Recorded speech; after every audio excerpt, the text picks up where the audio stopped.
Ìbàdàn láwà yóò. Ìbàdàn májàmájà.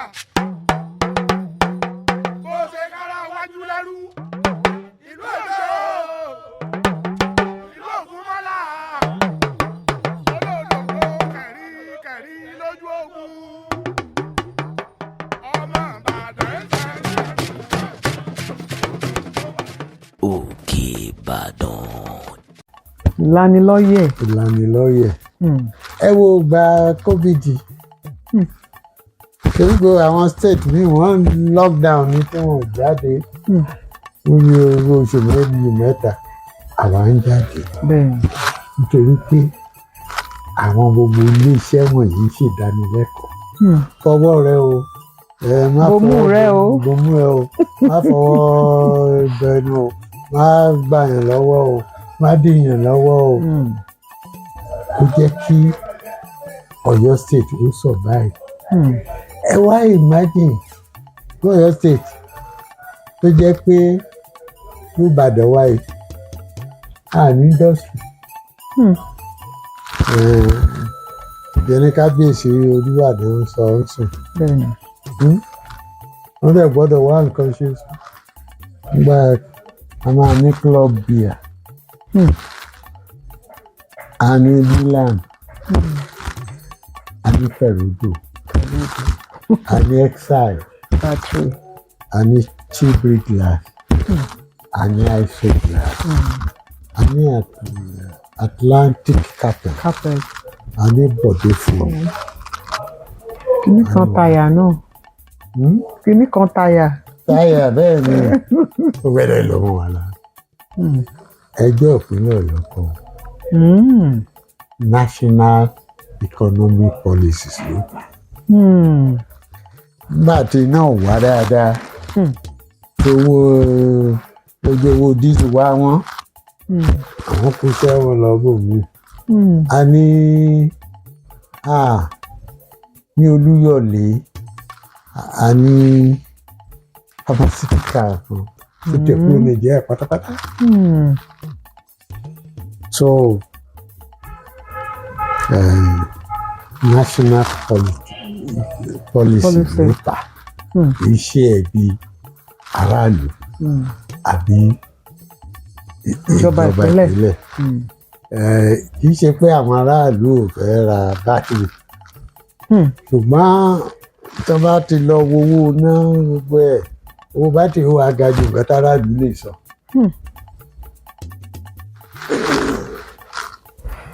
Wọn ò tún wá sí ọ̀nà bátìrì China, bátìrì Taiwan, bátìrì kìkà ó ti wọlé. Kò wá jẹ́ kó ní bátìrì ó tà wọ́n kú kẹ́rù èkó ni. Àwọn ìfàsẹ́yìn tí national policy tó fà mí. Bẹ́ẹ̀ ni nǹkan kan náà tó máa ń dùn mí gẹ́gẹ́ bí ẹnì kan.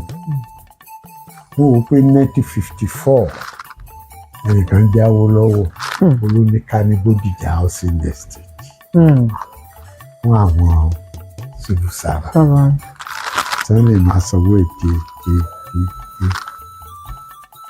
Yàtọ̀ sí Oníbàdàn estate kékeré mi ò pé ilé tá a ní síbẹ̀ tó 100 àdètè parí ẹgbà tíjọba rẹ̀ lọ. Kò sí ìjọba tó ronú housing estate workers.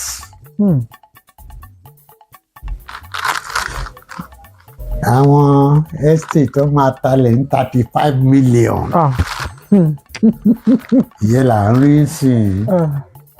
Owó sálárì tí ẹlòmíì tó máa fi rìtáyà kò pé 35 million. Ó yẹ ká wòye ṣe. Bàbá olówó ṣe àgbàgbé ètò ni. Ẹ bá dẹ̀ lọ Singapore, a rí iṣẹ́ tí Lee Kuan Yew ṣe pẹ̀lú house estate oníyàrá kan àti sitting room. Agbára ẹ bá ṣe ká ni. Wà oníyàrá méjì, oníyàrá mẹ́ta, kọjá bẹ́ẹ̀. Inú mi á dùn. Nísìnyí tá à ń ronú àádọ́ta mi, kárí ìjọba tí ó wò ó, tí òun ti mẹ̀kúnnù. ṣé wọn pé lamadation ń kọ́ kan tí ò parí lọ́nà àpáta. Àbí? lọ́nà àṣejì rẹ̀ Bẹ́ẹ̀ ni bẹ́ẹ̀ ni wà báyìí bẹ́ẹ̀ ni. wà bẹ́ẹ̀ ni káyọ̀ tá a bá dé Ẹgbẹ́dá Igbó ti kún bò. a nílò láti máa rántí àwọn mẹ̀kúnnù. Bẹ́ẹ̀ ni. Ẹ ṣeun. jẹ́ bẹ́ẹ̀ wọ́n tẹ̀ ṣe nǹkan kan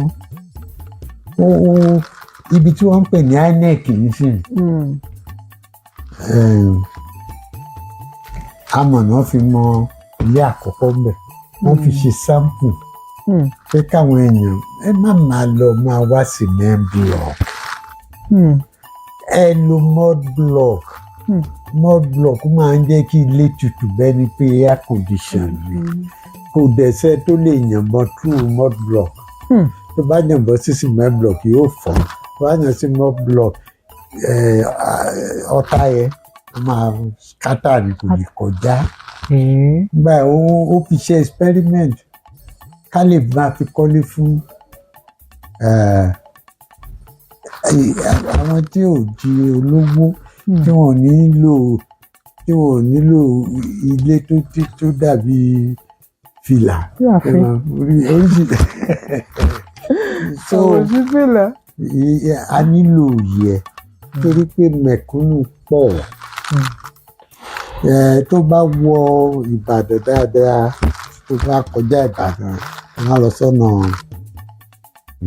Olúyọ̀lé àbí kankan wọ́n máa ráwọn ilé mi yàrá kan lẹ́ni ẹ̀ ó rí kọ́ ó rí foundation ní Yorùbá àyà fi yàrá kan ti sítìlú àyà máa gbé yóò fi aṣọ ìbora ìyàwó ẹ̀ yóò fi ṣe ojú wíńdò wọ́n tó pé nǹkan ti yí ni nígbà yẹn a bá lọ sí Ministry of Lands and Housing a gbà lóhùn 1,000 naira láti ra ilẹ̀ interest was 1%. tó bá dẹ̀ wá fẹ́ kọ́lé yẹn ó lọ housing corporation interest was either 2 or 3%. so wọ́n rò tí mẹ̀kúnnù mọ́ra ìyẹn ni ká wá rò ká gbogbo àwọn estate tá à ń kọ́ yìí àkọ́tí civil servant lọ tó civil servant tó bá ra lé bẹ́ẹ̀ ó jalè gbogbo salary ẹ̀ for 35 years kò ra ilẹ̀ ká yí ẹ̀ padà kò síjọba tó mójútó yẹn àtolóbi àti alágbádá. Ẹ ṣeun gan bó tẹ̀ tilẹ̀ jẹ́ wípé ẹ̀ka ti ìgbóhùnsáfẹ́fẹ́ la wà wọ́n mọ̀ pé gbogbo ẹ̀ náà bẹ́ẹ̀ ni kò sí rí bẹ́ẹ̀ náà ṣùgbọ́n ẹ ti wà gẹ́gẹ́ bí alákòóso fún ètò ìròyìn lábẹ́ ìṣèjọba wo gan ni. Ẹ̀yin gangan lẹ ṣiṣẹ́ mo sì mọ̀ wípé nígbà náà àwọn tẹ́jọ máa ṣiṣẹ́ papọ̀ jù náà ni àwọn agbóhùnsáfẹ́fẹ́ àwọn akàròyìn àwọn òǹkọ̀ròyìn ṣe lè sọ wípé iṣẹ́ nígbà náà a sì ń ṣe bíi tìgbà yẹn ǹjẹ́ a sì rí akàròyìn agbóhùnsáfẹ́fẹ́ gẹ́gẹ́ bí ó ń ṣiṣẹ́ gẹ́gẹ́ bí a ṣe gbélé lọ́wọ́ ojúṣe rẹ̀ gẹ́gẹ́ bí a ṣe gbélé lọ́wọ́ tó bá ní kẹjẹ alákòóso fún ètò ìròyìn ní ìsìn sí tìgbà yẹn bóun ní sẹ́yìn ó ṣe bóun ní ó ṣe gúnrégé. kí ẹ ní ṣe ni kí ló dé. ṣé wọn ò ní gbọ́ tèmi. àwọn wo ṣé ti gun ìjọba àbí ti gun. nítorí tẹ́ bá fẹ́ gbéṣẹ́ léèyàn lọ́wọ́ ẹ kì í gbogbo nǹkan tó nílò láti ṣiṣẹ́. kámẹ́rà ni o nǹkan tó nígbà tèmi kan sọ̀rọ̀ ká tó bẹ̀rẹ̀ program kálukú yín lẹ́wàá bẹ́ẹ̀ ṣe débi tẹ́ ẹ ti ṣe lẹ́wàá nǹkan tẹ́ ẹ fi ṣe kì í ṣe lọ́dọ̀ yín nìkan bó ṣe rí káàkiri nìyẹn. ṣé èmi tí mo fẹ́ bẹ̀rẹ̀ TSOS tí mo ní 10 editing suits 18 camera tí mo dẹ̀ ní mọ́tò lọ 504 station wagon kò máa kàn sí lára. fáwọn reporters. tí o mọ̀ pé tó bá ní láti ṣiṣẹ́ láàárọ̀ wọn á wá gbé ẹ lè. tó bá dẹ̀ pẹ́ wọn láti gbé ẹ lọ lé ó di dandan tó bá dẹ̀ jẹ́ pé ó ti àdúgbò wọn ti géètì o ibi tó ń sùn níbi iṣẹ́ wà nígbà yẹn mo lè ṣe wọ́n máa sọ pé o ò ṣiṣẹ́ mi dáa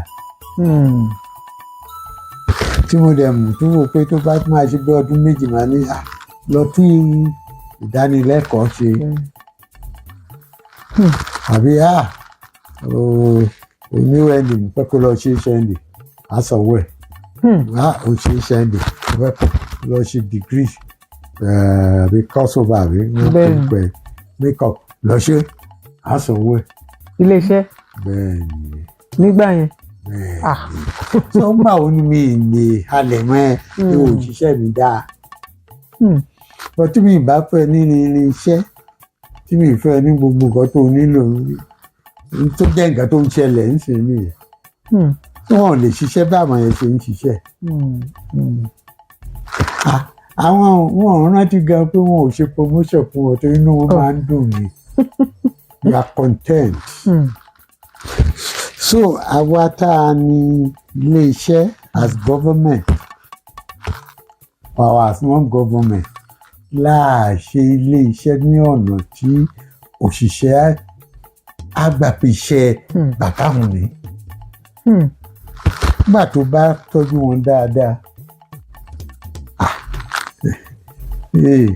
tí tó bá ka news kan dáa ẹyọ kan tó mọ̀ pé tó bá gba lẹ́tà gan wọ́n á fi ₦5 sí ₦5 ìgbà yẹn is up to about 5,000 now a fi sí i a máa ń recognize excellence nígbà tó bá recognize òun ló jẹ́ ó ṣeé ṣe mo lè sọ fún reporter tẹlifíṣàn Ọ̀yọ́ state pé ICC fẹ́ràn gbá bọ́ọ̀lù ní Kaduna ẹ̀ débẹ̀ o wọ́n dẹ̀ gbé mọ́tò wọn lọ wọ́n gbé mọ́tò wọn dé wọ́n dé lákòókò tí a lè lò ní TV àdán pé wọ́n mọ̀ wípé ìbàlẹ̀ ọkàn ni ìbàlẹ̀ ọkàn ló bá wá wọ́n sì kò bá wá mọ́ à ń tọ́jú òṣìṣẹ́ ìfà a ti sọ ọ̀kan débi tó jẹ́ pé òṣìṣẹ́ ń láti tọ́jú ara ẹ̀ ń láti wo iṣẹ́ ẹ̀ kó tún wo nǹkan míì so a bẹ̀ sí ṣe part-time bò míì kò ṣeé dúró wò otherwise a máa jẹ́ so there are things that gbọ́dọ̀ change deliberately ní our employers of labour make error yẹn tí ò bá tọ́jú worker a máa wò pé ìjọ tí bá rìtáyà ilé tẹ̀ǹtà náà ni mi ò lè gbé ó dẹ̀ fẹ́ ra lẹ̀ ẹ̀ sì ní lóhùn tó máa fún so di pé kó wá wò pé bí mo lè rí part time kan ṣe bí kán fún mi lówó kí n lọ fi ṣe so kò ní full attention ẹ̀ ní jẹ́ kó lè show optimum ability ẹ̀. Ẹ ṣeun gan lákòótán ní agbọnmi ti ìgbóhùnsáfẹ́fẹ́ yìí a mọ̀ wípé ojúṣe rédíò tẹlifíṣàn pàápàá jùlọ nípa ti òṣèlú òun náà ni láti máa fi la àwọn èèyàn lọ́yẹ̀ láti máa fi jẹ́ kí wọ́n mọ ojúṣe wọn gẹ́gẹ́ bí olùdìbò àti láti fi lè ní ìṣọ̀kan ní ìpínlẹ̀ ṣùgbọ́n tá a bá ní ká wò lóde òní a ti rí ọ̀pọ̀lọpọ̀ àwọn agbóhùnsáfẹ́fẹ́ tó jẹ́ wípé àwọn gangan ti ń jáde wípé àwọn náà fẹ́ di àwọn gan ti di olóṣèlú tí wọ́n sì wà ní ẹnu iṣẹ́ tí wọ́n ń ṣiṣẹ́ lọ́wọ́ ṣé òfin tí ó de iṣẹ́ yìí ṣé ó fi ara mọ́ eléyìí àbí aṣọ tó dé àbí aṣọ ìgbàlódé tá à ń wọ̀ òun náà ló ti ràn mọ́ àwọn agbóhùnsáfẹ́fẹ́ táwa náà fi ń wọ̀. ẹ̀rí lónìí kò sí ọmọ iṣẹ́ tó lè lóun fẹ́ jáde òṣèlú ẹni tó jáde yẹ lókùn ló ní ilé iṣẹ́ yìí tó bá jẹ́ òun ló ní ilé iṣẹ́ akàròyìn kan lọ́dẹ òní máa ní òun fẹ́ jáde. Òun ló ní iléeṣẹ́ ṣùgbọ́n a ti rí gẹ́gẹ́ bí agbóhùnsáfẹ́fẹ́ pàápàá jùlọ ẹni tí ó ń gbẹnu aráàlú sọ̀rọ̀. Ń gbẹnu aráàlú sọ̀rọ̀ ló ṣiṣẹ́ rí kò jẹ́ tuntun. Bísí Ọ̀nàbànjọ oníròyìn ó di gómìnà. Àrẹ̀mọ Ṣẹ́gun Òṣọ́bà oníròyìn. Láyé àtijọ́ gan Anthony Ìnáhòrò oníròyìn. Awólọ́wọ̀ gan fúnra ẹ̀ oníròyìn. Iṣẹ́ Daily Time ló wá dá Tribune. Nnamdi Azikiwe oníròyìn. Ṣé àwọn oníròyìn gan ní advantage? Because wọ́n mọ ìṣòro àwọn èèyàn ju olóṣèlú lọ. Bẹ́ẹ̀ ni. So tó bá wá ń bó olóṣèlú sọ̀rọ̀ ní olóṣèlú tó bá ń bá ará ìlú sọ̀rọ̀ inú ará ìlú ó dùn pé àwọn ilé ìmọ̀ ti wà. Àwọn olóṣèlú ó máa kágbádá káàkiri wọ́n máa ń kágbádá ni tí tó bá ti yàn wá débẹ̀ tó dọdún mẹ́rin kan tó dúró wa ìyẹn làwọn èèyàn fi ń ta ìbò. Ẹ̀sùn tó níròyìn náà bá ti di kìnìún náà ti di olóṣèlú nù. Ó lè dá yàtọ̀. Ẹ rí Àbíkẹ́ Dábírínsì oníròyìn ẹ rí pé ìyàtọ̀ ẹ rí pé ó fẹ́ ṣòṣèlú lóṣèlú ìyàtọ̀. Èmi náà ṣòṣèlú náà. Ṣùgbọ́n a gbọ́dọ̀ even àwọn tí mo bá ṣiṣẹ́ ládàá ń bí stress or anyone àbí Daily Time wọn kò yàtọ̀. Máa ṣiṣẹ́ bí professional pẹ̀lú wọn. Nǹkan tí mi ò ní gbà bí professional mi lè fi lọ. Wọn olóṣèlú ò mọ nǹkan tí wọ́n fi ń lọ́nà. Ìtàwá ti fún ní envelope. Wọ́n mọ̀ káwọn oníwà tí wọ́n kọjá envelope lọ. Iye kan lówó kan lórúkọ. So gbogbo ẹ̀ náà ti gbogbo ẹ̀ láti dàrú nítorí pé ẹgbẹ́ gan tí ẹ fẹ́ sọ̀rọ̀ nǹkan tí bá fẹ́ sọ̀rọ̀ action group àbí CSC àbí NPC láyé jọ́ àbí UPN later àbí SDP àtẹnàc mú mọ̀ nǹkan tó ní kálukú dúró fún. Wọ́n á lè sọ pé nǹkan tẹ́ PDP dúró fún ni nǹkan tí Labour Party dúró fún ni nǹkan tẹ́ APC dúró fún ni wọ́n dúró fún nothing. Tí gómìnà bá ṣe dáadáa Ọlọ́run jẹ́ kó ṣe dáadáa kì í ṣe pé ẹgbẹ́ ẹ̀ nígbà tá à ń bá Bọ́lá Ìgè ṣiṣẹ́ UPN làwọn bàbá Awólọ́wọ̀ ní national chairman every month wọ́n máa lọ tó máa show free education kí ló ti ṣe free health kí ló ti ṣe rural integrated employment kí ló ti ṣe opticom kí ló ti ṣe wọ́n máa ṣàlàyé. Ṣé tó bá kúrò ní state tí UPN wà tó bá bọ́ sí TNT wọn ò pé ilé ni wọ́n máa face housing for all wàá ti rí yàtọ̀ housing kí ni yàtọ̀ kò sí tí èyí tí gómìnà bá dá ọlọ́kàn jẹ́ ó dá ni.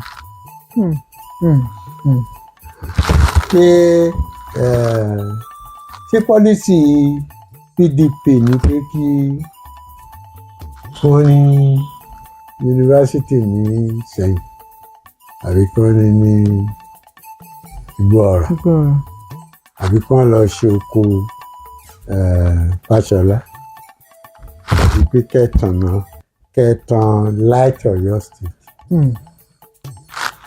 There is nothing tí ẹni fi sọ pé this is PDP.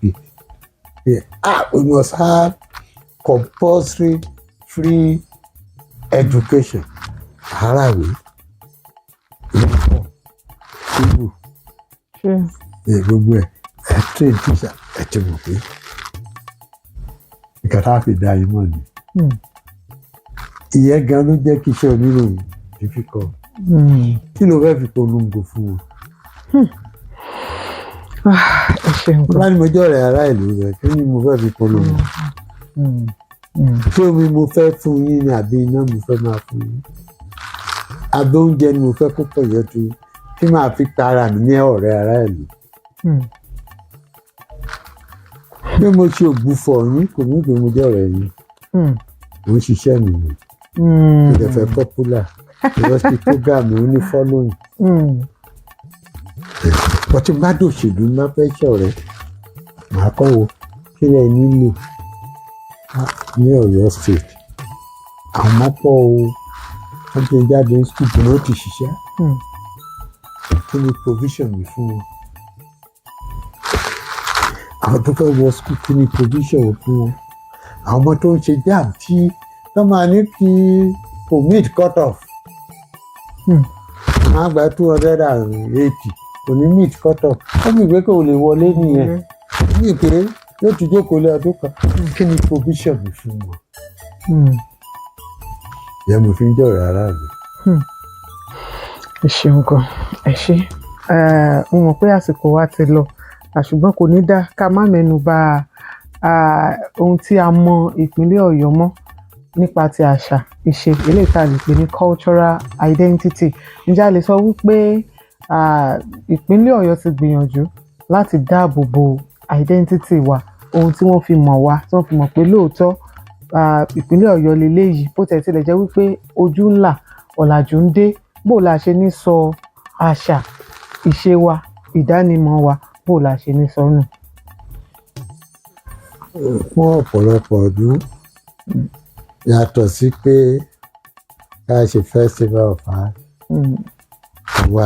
wá sí liberty máa a máa ń ṣòkèbàdàn náà. ká máa lọ. Pọ̀ tó dàbí pé nísìnyí àti jì àsùnmọ́.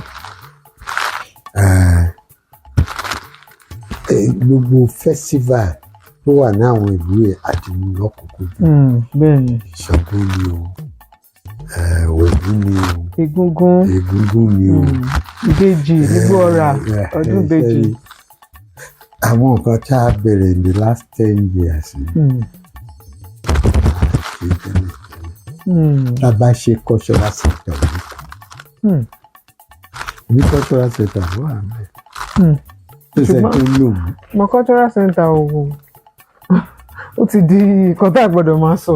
Náà nítorí pé fún ọ̀pọ̀lọpọ̀ ọdún àrònú àṣà mọ́.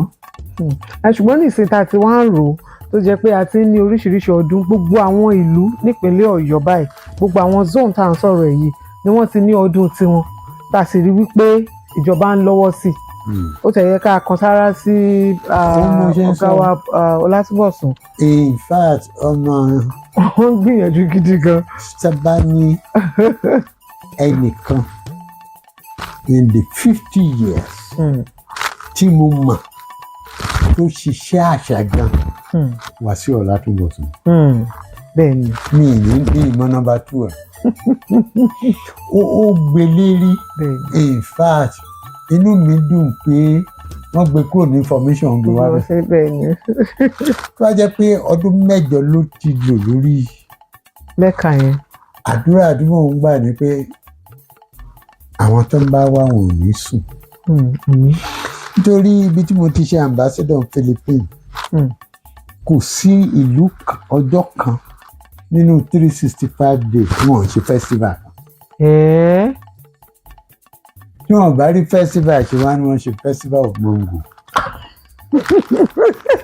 Wọ́n ṣe festival of flowers. Wọ́n gbọ́dọ̀ ṣe festival ni nítorí nǹkan tí wọ́n fi ń kówó wọ̀lú wọn tourism ni. Festival máa ń fa tourist. Bẹ́ẹ̀ni. So tá bá bẹ̀rẹ̀ tá bá develop nǹkan tí Wàsíù ti bẹ̀rẹ̀ yìí tourist tí ó máa wá Ọ̀yọ́ state. Bẹ́ẹ̀ni. Owó dẹ̀ ni wọ́n gbé hòtẹ́ẹ̀ wọ́n jẹun. Bẹ́ẹ̀ni. Wọ́n ra tókè tí wọ́n fi lọ lù wọn. Ṣùgbọ́n lè gbọ́dọ̀ jẹ́ iṣẹ́ ti ìjọba nìkan. Àwọn tó ń jẹ́ ọba aláyé tí wọ́n jẹ́ agbáṣàga gbogbo ẹ̀, kí lẹ rò pé ó yẹ káwọn náà máa ṣe pẹ̀lú ìjọba? Ṣé ẹ rí wáì tí ó fi ní ìjọba lọ́rùn?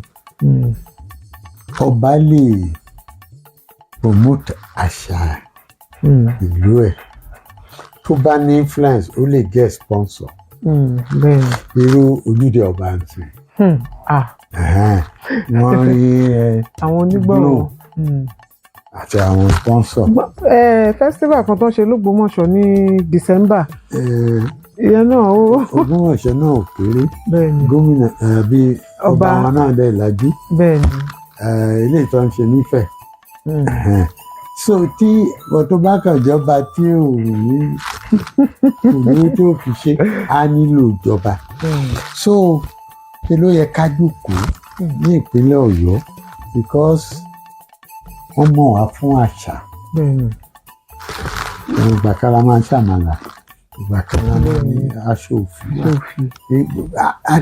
a lè di festival kan a lè ní 365 rí how many days in a year? 365. a lè ní festival for a day. nílùú Ìbàdàn a lè yọ almost 100 festival. a lọ sí Ìbàràpá àwọn ọbẹ̀ àti màá gbé àwa fún ní central sponsor and projection. ṣé rí ẹni tó fẹ́ wá láti ìlú èbó wá síbi rẹ̀ kò lè wá torí ọjọ́ kan. ó mọ̀ pé tó bá lo ọ̀sẹ̀ kan wàá rí festival méje inú ẹ̀ á dùn. ìyẹn ló ṣe pàtàkì. ṣé máa continue àbí. ok. so ó ṣeé ṣe fún wa ní Ọ̀yọ́ state láti ní 365 festival. Wow. a lè lókè ká pè 300. tó ẹ bá ń bọ̀ látòkèrè tó fẹ́ lo ọ̀sẹ̀ kan ó mọ̀ pé wọ́n á rí ọjọ́ méje. kò sẹ́ni tí ń wá torí ọjọ́ kan lónìí. táwa gbé plane pẹ̀lú owó tó wọ̀nyí. so inú ìgbádùn tá a bá lè develop ẹ̀. inú mi náà ìgbádùn tá a bá wá lè develop the cultural center back. inú wa dùn inú tèmi bá dùn. fort méjì ni fort ìjọba fort àwọn tó máa ń rán ni. nígbà míì ṣe mọ̀ wọ́n kàn máa ń sẹ́niyàn síbẹ̀ bíi civil service. cultural promotion specialty ni. bẹ́ẹ̀ni. nígbà tó fẹ́ ṣe fíìmù tó dẹ̀ fẹ́ máa tà á bẹ́ẹ̀ tó ń ṣe music tó fẹ́ máa tà á. so mo fẹ́ in the next 50 years ká mójútó ká dẹ̀ mójútó entertainment industry. tá a bá mọ iye àwọn ọmọ Ọ̀yọ́ tí ń jẹun ní entertainment wọ́n á máa ń keyboard band wọn ò níṣẹ́ mi jù yẹn wọ́n mọ̀ pé Thursday Friday Saturday òun lùlù tó bá di Sunday wọ́n lọ ṣe keyboard ní ṣọ́ọ̀ṣì kan alùgángan bẹ́ẹ̀ náà. àwọn onífújì kéékèèké yẹn a gbọ́dọ̀ máa rántí wọn there are ways tá lè máa fi help wọn bóyá máa ní soft loan tó máa fẹ́ start nígbà mi ò fẹ́ ra keyboard wọn ò rówó many of them àbá ti ya nǹkan sí gbòòrò tí ò bá jówó tán rí ń bẹ̀. The film industry tourism yẹn gan àti promote ẹ̀ dáadáa kákó bẹ̀rẹ̀ pẹ̀lú ara wa yẹ ká lè máa organize pé ẹ fẹ́ lọ sí Adó Àwáyè. There should be system kan tó jẹ́ pé bóyá once in a month ní o àmọ́ míì ilé ìtàn máa fi ṣe weekend tí wọ́n máa jókòó ti gbé àyè wọ́n á fẹ́ lọ sí ìlú Adó Àwáyè àbíkan. I need ìmójútó rẹ̀. And finally a láti mójútó television house Agodi. nítòótọ́ Nigerian Television Authority bàtà bá fi eré kan lẹ̀ fún wèrè. ó ṣe bó ṣe wù. àwọn ọmọ ẹ ò kẹ́ àti television house Agodi bá kú. inú máa ń bí wọn gan pé a máa sọ pé àlà àkọ́kọ́ bẹ̀rẹ̀ kò kàn ṣe é yí fún wọn ni. tó bá ní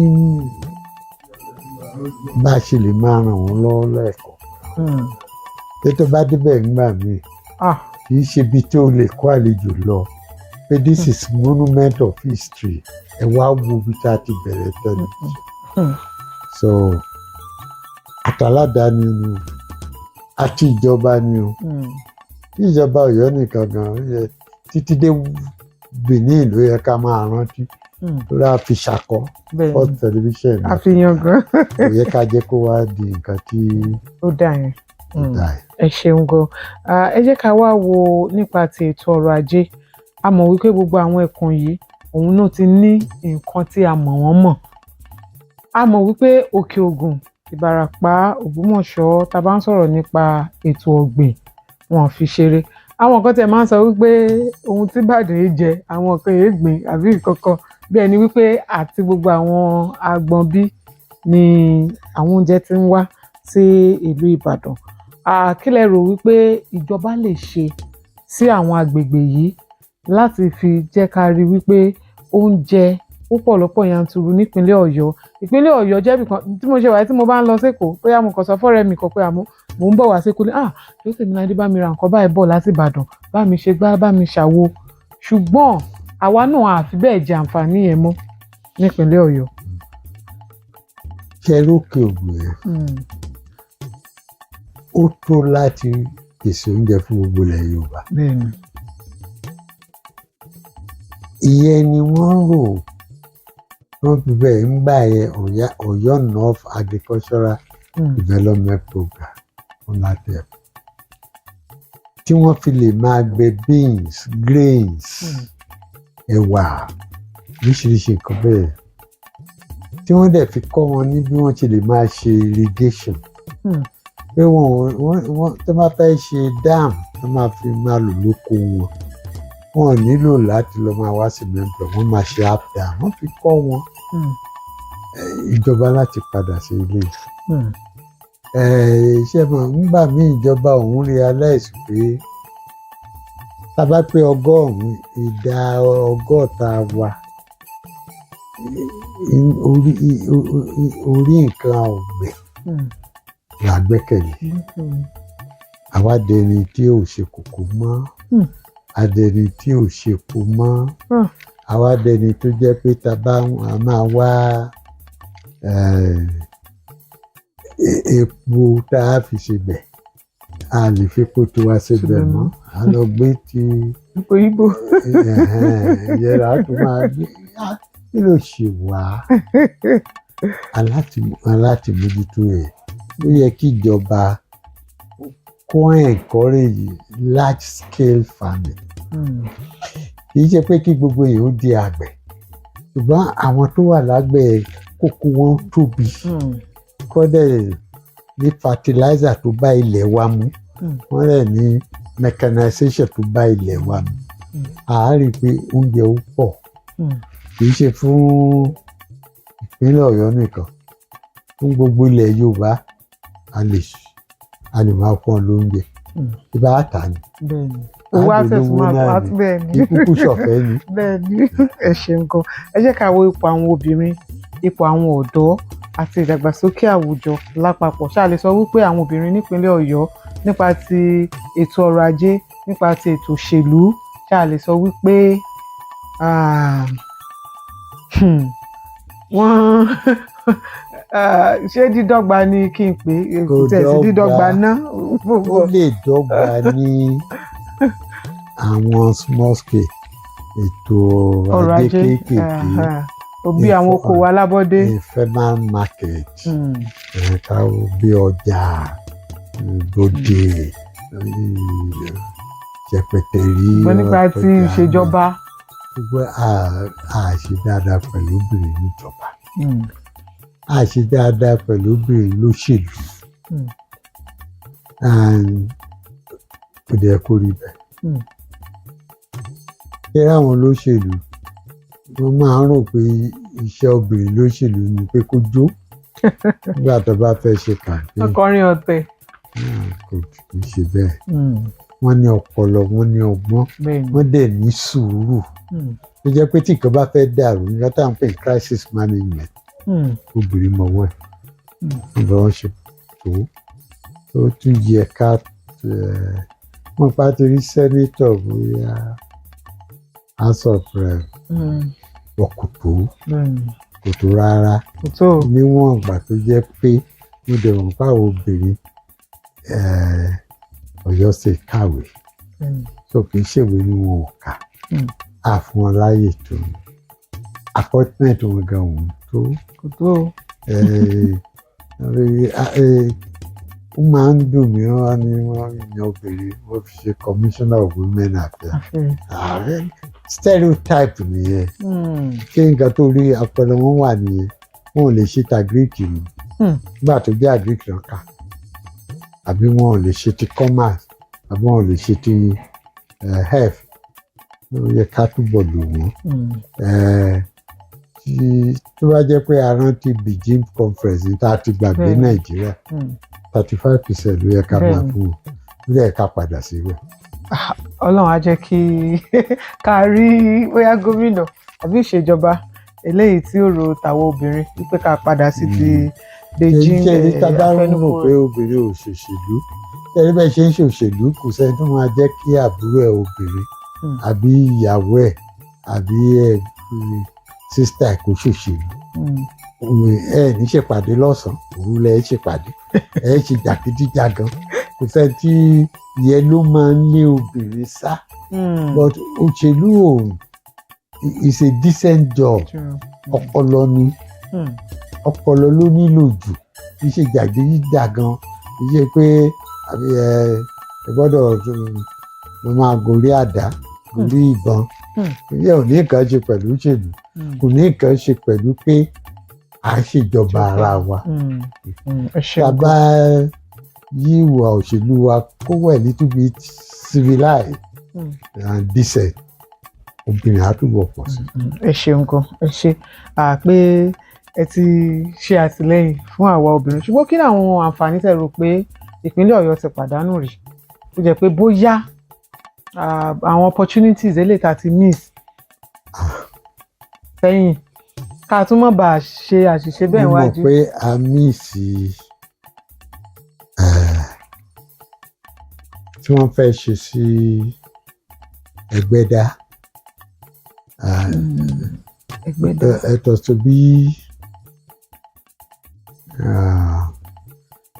ó yẹ kí railway center kan kó lọ Ẹgbẹ́dá so that wọ́n máa produce irú ilé tí wọ́n á lọ gbé sí Lekki tí wọ́n á gbé a lot of industry síbẹ̀. ṣé bí dry port àbí. dry port. okay. àmì ìṣe. ṣe mọ̀ pé.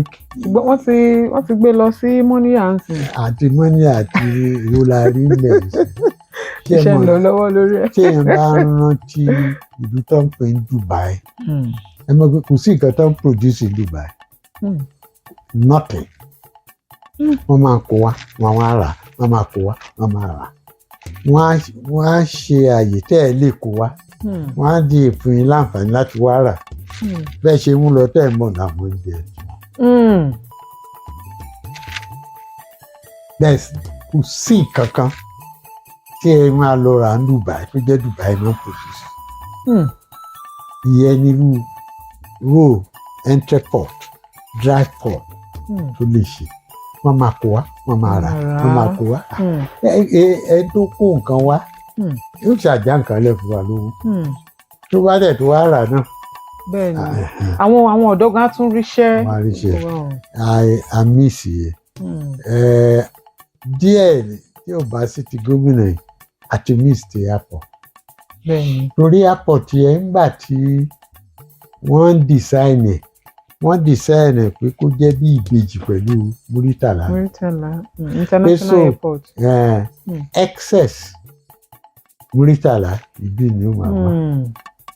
So instead of tó máa wá máa ṣe wọn nílẹ̀ ní Muritala náà tó máa ṣe another lane for landing runway Ìbàdàn nílẹ̀ so wọ́n á ní runway so àwọn airlines kan ìdènà máa wà bọ̀ ń gbà yẹn wọ́n bò ṣèlú ṣe gómìnà UPN àwa MPN wọ́n fi gómìnà UPN a máa gbéra láti Ìbàdàn a máa travel àní àlàyé àpá a dúpẹ́ pé ó ti di ṣíṣe báyìí. a miss àwọn kọ̀ọ̀kan díẹ̀díẹ̀. Then tẹ̀mọ̀ gẹ́gẹ́ bí kì í ṣe Ọ̀yọ́ nìkan Yorùbá máa miss nǹkan tó pọ̀. Irú Fàdámà for agricultural development lọ Yorùbá ò ní dá sí. Àwọn ará òkè ọ̀yọ́ ní máa dá sí. Owó Nàìjíríà sì ni a gbọ́dọ̀ máa dá sí nǹkan. A kì í máa gba nǹkan gbọ́ adọ́run òtítọ́ ni wá. Bàtàn bẹ̀rẹ̀ Àbújá Yorùbá ni mínísítà gbà náà Yorùbá ò lọ ra lẹ̀ l'Àbújá Àbújá o wọn ò ní lọ. Bàtàn wa lọ sí Àbújá tán a wá lọ ń ralẹ̀ lọ́wọ́ àwọn tó ralẹ̀ ní 25,000 gbà ẹ̀ àwọn ará 25 million. Ẹ jẹ́ ká máa yọjú sí nǹkan particularly tó bá jẹ́ gbogbo Nàìjíríà ká yọjú sí ká gbà tiwa wálé ká má máa sọ pé kò ní ṣeé ṣe ìjọba yẹ àtẹ láìpẹ́ owó wa ni ẹ jẹ́ ká gbẹ̀tọ̀ tiwa. Ẹ ṣeun gan ẹ ṣe tó ẹ̀yin aráalé lórí ètò Òkèbàdàn lónìí mo mọ̀ wípé ẹ ti farabalẹ̀ ẹ ti bá wa gbọ́ dáadáa nípa àti máa ṣe bọ̀ ìpínlẹ̀ Ọ̀yọ́ àwọn ohun tá a ti ṣe àwọn ohun tá a pàdánù ipa ribiribi tí gbogbo àwọn tó ṣèjọba nípínlẹ̀ Ọ̀yọ́ fún 50 ọdún sẹ́yìn tí wọ́n kó sí ìdàgbàsókè ìpínlẹ̀ yìí gbogbo ẹ̀ pátá òun ni bàbá wa ọ̀mọ̀wé Yẹmi Farounbi ni wọ́n ti sọ fún wa. Inú tèmi náà dùn torí ọ̀pọ̀lọpọ̀ nǹkan tí mi mọ̀ tẹ́lẹ̀ nípa ìpínlẹ̀ Ọ̀yọ́ òun náà ni mo tún láǹfààní láti mọ̀ eléyìí tí ó sì tún jẹ́ kí n ní ìdánilójú àti ìmúyangàn nípa ìpínlẹ̀ mi tí ṣe ìpínlẹ̀ Ọ̀yọ́. Lákòótán bàbá wa kí ni kí àwa ìpínlẹ̀ Ọ̀yọ́ kí a máa jà fún bóyá má jẹ́ kí n ní next 50 years bóyá in the next 25 years ó yẹ ká ti débi báyìí ó yẹ ká ti dàbí orílẹ̀-èdè ni o tàbí ìpínlẹ̀ kan ni o bóyá àwọn ibi tẹ́yìn ti rìnrìn àjò lọ lágbàáyé tẹ̀lé bá wa fi ṣe àpèjúwe. Ìpínlẹ̀ Ọ̀yọ́ pẹ̀lú Ìbàdàn tó jẹ́ capital Yorùbá tí gbogbo èèyàn dẹ̀ gbà pé Yorùbá ló lajú ní ìbílẹ̀ adúláwọ̀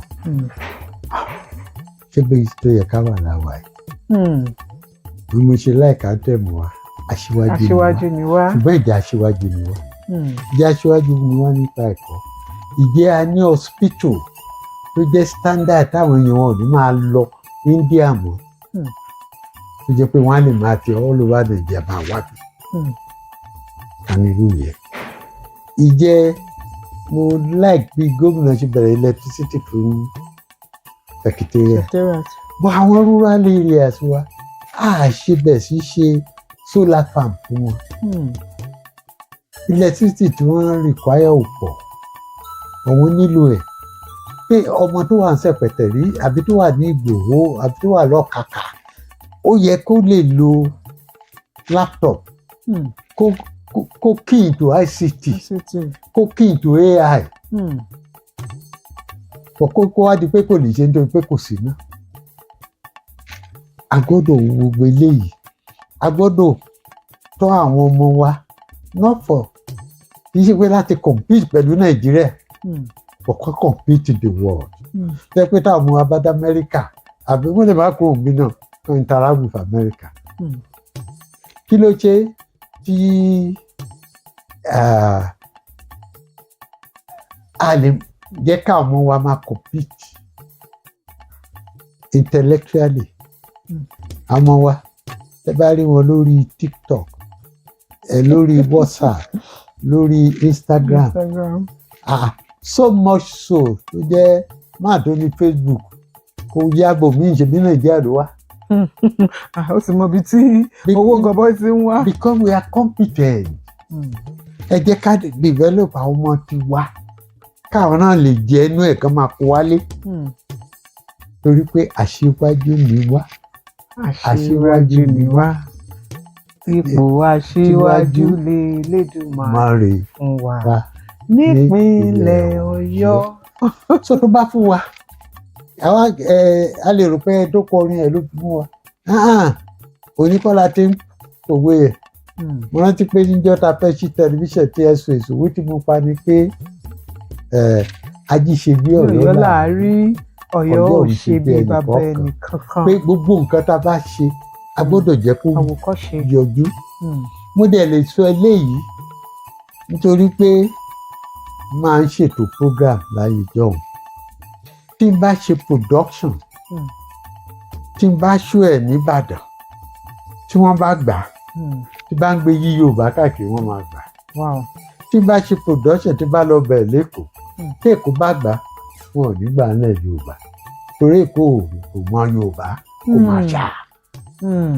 Ló fi jẹ́ ńgbà tí mò ń ṣàrírù wọ́n ṣe gbà á Ìbàdàn làwọn gbogbo àwọn tó bá ń wá láti Èkìtì bá lójoojúmọ́ wọn ní àrélù ni o nígbà tí máa fi gbá àrélù débẹ̀ àwọn ti ń retí. Wọ́n gbà tí mo lọ bẹ̀rẹ̀ ọmọ náà òkú lẹ́kọ̀ọ́. So nǹkan tí mo mọ̀ ní headquarter olú ìlú kì í ṣe by accident. Kí òyìnbó tó gbé wá Ìbàdàn ẹ̀gbọ́n àwọn òyìnbó Ọ̀yọ́ náà kọ́ lọ. Bẹ́ẹ̀ni. Wọ́n kúrò lọ́yọ̀ wọn wá Ìbàdàn. Àwọn òyìnbó business náà dẹ̀ ń ṣe ń gbà náà wọ́n ti wò ó bolópé jù. Kí federal government tó ní university máa gbé bọ̀ Ìbàdàn kó tó ní Cocoa Research Institute Agric Research Institute kíní kan Sìlú Research Ìbàdàn ní kẹ́ máa gbé lọ IIT Ìbàdàn ó ní nǹkan tó ń rò pé ó jẹ́ advantage wa ẹ jẹ́ ká pawọ́pọ̀ ká ronú dáadáa ká realize ìjọ tó lọ́ọ̀ dá wa aṣíwájú ni. Ìbéèrè yìí ó fẹ́ sá lọ ó fẹ́ lọ ṣùgbọ́n mo rántí àwọn traditional institution wa àwọn ọba aláyé wa ṣé a ní ìtàn mọ́ ni àbí à ń fi ọwọ́ rọ́ ìtàn sẹ́yìn àbí à ń fi ọ̀làjú a fi ń bo ìtàn mọ́lẹ̀ ló fi wá dàbí ẹni wípé a bẹ̀rẹ̀ sí ní ìfigagbága láàrin àwọn ọba aláyé wa tí àwọn ọmọ tí wọ́n wá ń bọ̀ lẹ́yìn tó ń tẹ̀ wá ní ìbọ̀wọ̀ fún àwọn ọba aláyé wa mọ́ pàápàá jùlọ nípínlẹ̀ Ọ̀yọ́. Ẹ kì í sọ tòótọ́ fún ẹ. Orílẹ̀-èdè tó bá jẹ́ pé ọjọ́ àná ẹnìkan ló dáa jù yóò sọnù. Tá bá jókòó wọlé ayé yìí wọ́n á ní Greek Empire wà ó kú. Roman Empire ó kú. French Empire ó kú. British Empire ó kú. Amẹ́ríkà la wà ó ń múra àti kú. Epo tí ń roko àti kú. Tí Britain bá wá ní ẹ̀yin Amẹ́ríkà ṣe ti gbàgbé pé colonies wa nìyí orí ẹ̀ ò pé ni. Ọlọ́run tó dá wa kò dá ojú wa sẹ́yìn iwájú. So ìyẹn lè bá a ṣe máa develop lónìí gbogbo ICT company tó wà in the world Indians ló manage. Wow. Wọn ò dó sórí empire o. Tá a dó sórí Mali Empire Songhai Empire gbọ́náwà Ọ̀yọ́ Empire gbọ́lówà. Ẹ já develop ara wa ká lè compete. Káwọn ọba wa kàn lo connection to help. Kẹ́ni mo fẹ́ gbọ́ nìyẹn. Ojú mi lọ lánàá. Ilé ayé yìí ò ní permanent champion o. Current champion lánàá. Ìgbà kan wà mo lọ sí Liberty Stadium mo lọ wo organ bass. Àfẹ̀sẹ́kù bí òjò. Wọ́n lábẹ́ ayé ẹ̀ṣẹ́ òkú bí òjò mọ́. Nígbà táwọn Muhammad Ali dé tí àwọn Sonny Liston. Nígbà tó pẹ́ gan Muhammad Ali wọ́n gba lẹ́sẹ̀ Òṣùbù. Gbàkọ́ àní Pelé. Pẹ́lẹ̀ làwọn máa ń pè é. Abẹ́ẹ̀dì pẹ́lẹ̀. Maradona. Tani ń dárúkọ yẹn mọ́. Nígbà kan Dẹjọ́ Fáyẹmí Olú Ọ̀nàgorúwà Ìnákwapọ̀ àwọn tí ń gbá bọ́ọ̀lù wa. wọn kanu wa pọ̀ gan-an tí wọ́n rántí ẹ̀ ní. àbí tó dẹ́ ṣe wà láyé Ọbáfẹ́mi nù. Martin ta ló rántí ẹ̀ ní. Ṣẹ́gun Ọdẹ́gbàmí Ọdẹ́gbàmí. àwọn tó rántí lónìí kí lórúkọ eléyìí Òsèmẹ̀ símẹ̀ lọ́dẹ̀ dọ̀là máa tún gbàgbé ẹ̀ bẹ́ẹ̀ ni. mi ò díje káwà contemporarily relevant kí káwọn bá wa jókòó tí n bá jẹ́ ọba bíi ìbá Bódìjà ń sìn bí yóò ṣe yàtọ̀ sí gbogbo nǹkan mo fẹ́ mọ̀ ọ́ táwọn èèyàn mi ó jẹ tí wọ́n lè ṣe táwọn èèyàn wọn máa fẹ́ sáwá sí Bódìjà bẹ́ẹ̀ ni.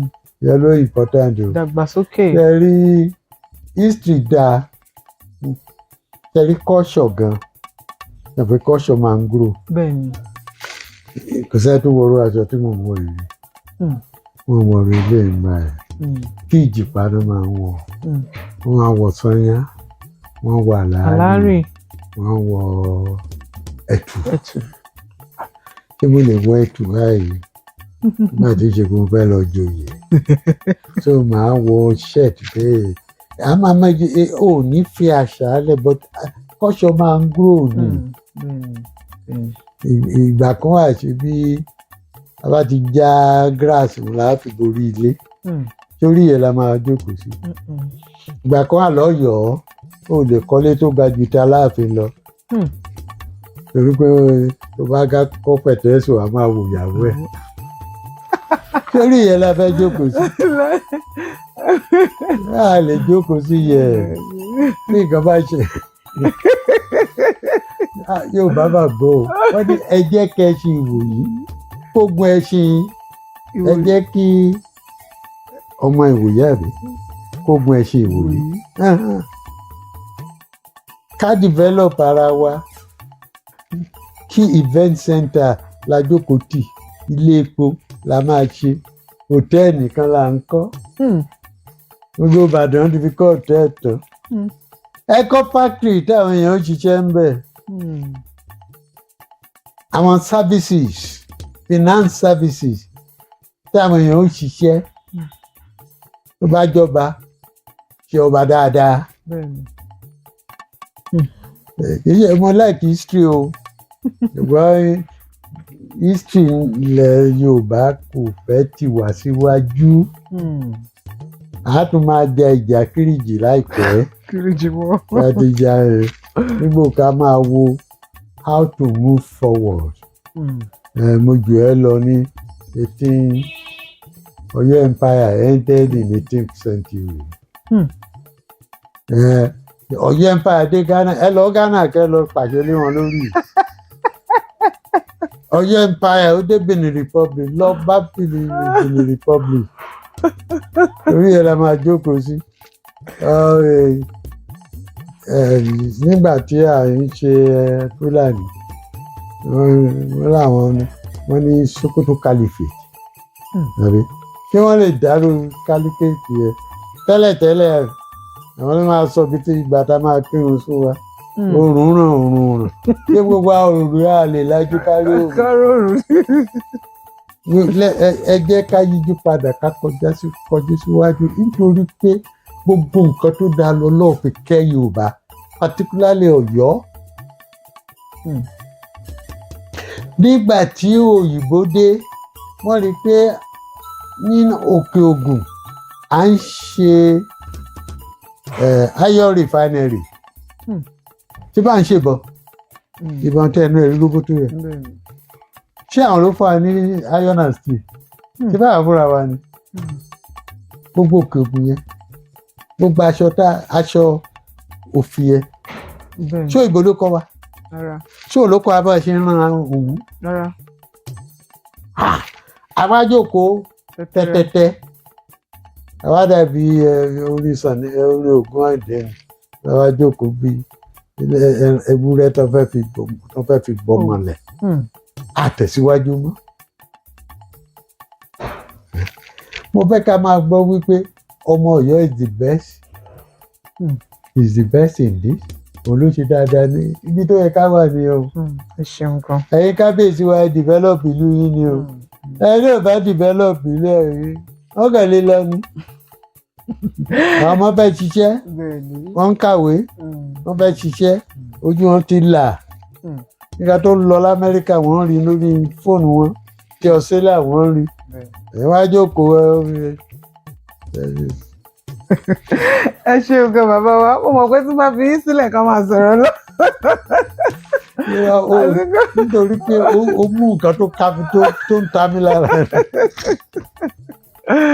ẹ ṣe púpọ̀ ẹ ṣe ẹ kú bẹ́ẹ̀ ṣe fi àsìkò yín sílẹ̀ a sì máa rí yín bá láṣẹ Elédùmarè. Àǹfààní la ní láti máa ní ìfọ̀rọ̀wérọ̀ pẹ̀lú irú yín. àǹfààní náà lèmi náà kí n má fi gbogbo ẹ̀ lọ. bẹ́ẹ̀ ni o torí ó ṣe pàtàkì fáwa ká lè máa fi ṣe àpèjúwe. ó náà fi lè sọ sílẹ̀ Ọlọ́run má bàa béèrè pé ó dẹ̀ kó gbogbo kìíní wá má ní ẹlẹ́gbà o. ẹ ṣeun gan irú orin wo lẹ tẹ̀ fẹ́ràn láti máa gbọ́ báwo lẹ ṣe máa ń ní àsìkò ìsinmi kí lẹ máa fi ń gbafẹ́. kò sórin tí mi ò láì mo fẹ́ràn orin torí èmi gan máa ń kọrin. nígbà mo wà ní school nígbà mo jáde nígbà mo wà ní yunifásitì kan mo ní band nígbà mo wà mo lucy. ẹni band kí lẹ pè band náà kí lorúkọ band yìí. ní mo lucy for police band nígbà mo wà ní soka nígbà yẹn ni mo ti bẹ̀rẹ̀ láti rọ̀ tí mo wá pè nìkan ìrọ̀. irú ìwé lẹ́wọ̀n kan ṣé wọ́rọ̀ ni ṣé jùjú ni. àǹgbà yẹn a máa kọ́ live gbogbo orin òyìnbó ẹ̀ mo mọ̀ máa dàpọ̀ mọ́ra wọn. ṣé ìṣàwo nígbà náà ni. mi ìṣàwo ṣé orí mo mọ̀ báyìí. ṣé bí live band ni stand àbí. live band. máa lọ sáwọn. tí wọ́n á mú microphone báyìí. lẹ́ẹ̀kọ̀ọ̀kan tí n bá lọ sí Túndé Ọdúnládé máa ń kọrin ń bẹ̀. ẹ̀tẹ̀ wàá fẹ́ fún wa lẹ́yìn ọ̀kan káwa náà tẹ̀ fi. wọ́n ronú orin tí mo fẹ́ kọ fún yín náà ní báyìí. bẹ́ẹ̀ táwọn òyìnbó ìgbà yẹn àbí táwọn Túndé Nightingale. Túndé tí àwọn gbà Túndé Nightingale ẹni Sànní náà ń dìde sóhun láì Sànní láti ńgbà tí ò tí mo rí kọ pé máa ń kọ ìbílẹ̀kẹ́lẹ́kẹ́ pé kò sọ pa mi ti mọ̀. ẹ̀kọ́ tó wá develop torí Sẹ́yìndé